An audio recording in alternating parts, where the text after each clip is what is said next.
In Serena Hampton Dunn's 10th grade world history class at Gulf Coast High, she's creating student success through small group settings with her best practice, conversations in the pod.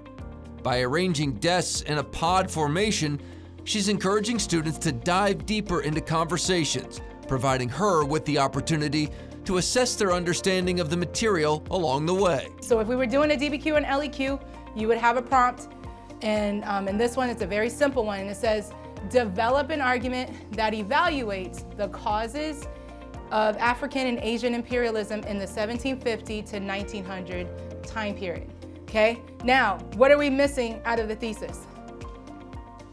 If it's asking for a cause, what else do we need to do? An effect, which would give us a what on the exam, the complexity point, okay? So, when you do your thesis tomorrow in my class, okay, because you guys will be writing, okay, this is under assignments, okay, so you'll do this, you'll type this out, all right? You must give me an effect, okay? You're gonna have about 40 effects today, okay? So you have plenty to pick from. Okay, so my best practice is what's called conversations in the pods. Basically, what I am trying to address is one, for them to have a conversation with each other. I feel that, you know, for AP students, they really can do the work by themselves, and that's it. But for me, I feel like, you know, them having that conversation, it builds them to write, because not always do kids have to write to get their point across. I feel that if they are conversing with each other, then they're able to, from one student to the other student, they're able to bounce off ideas from each other, and then something that maybe another child didn't know or is like, oh, that's a great idea. And then, you know, then when they go to write, then they're able to see how, well, they structure their writing in a different way than when they first started off with me. I enjoy this class because it opens up learning from beyond simply learning and looking at content to collaborating and dissecting it carefully. In this class, I feel like we take it one step further, look into the content more thoroughly, bounce each other's ideas off of one another, and really examine everything. This class is a great class for my son and the other students because it expands their thinking outside of contemporary times. I think her best practice is amazing.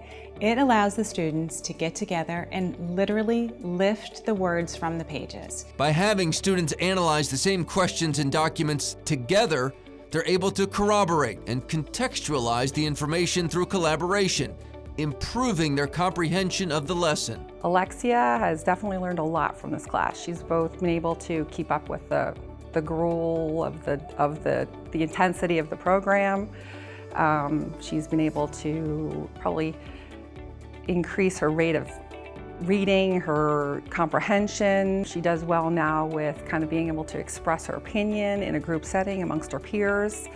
And I think that's good. It gives her some life skills. I'm really happy that Coach Dunn was selected for the Golden Apple just because she put so much work into us and really wants us to succeed. So majority, if not all of them, will go to college. And I remember being in college and I would have those study groups and, you know, we'd sit in a room and then it was like, okay, who's gonna start? They can dive right in without having to feel that awkwardness, you know, and then they'll be able to ask those questions, you know, those high order questions that we've been doing here. They've also practiced that. So they'll be able to pull in other students to be able to have those conversations as well. By fostering student-led conversations centering around learning, Serena has improved her students' critical thinking and increased their knowledge with significant results.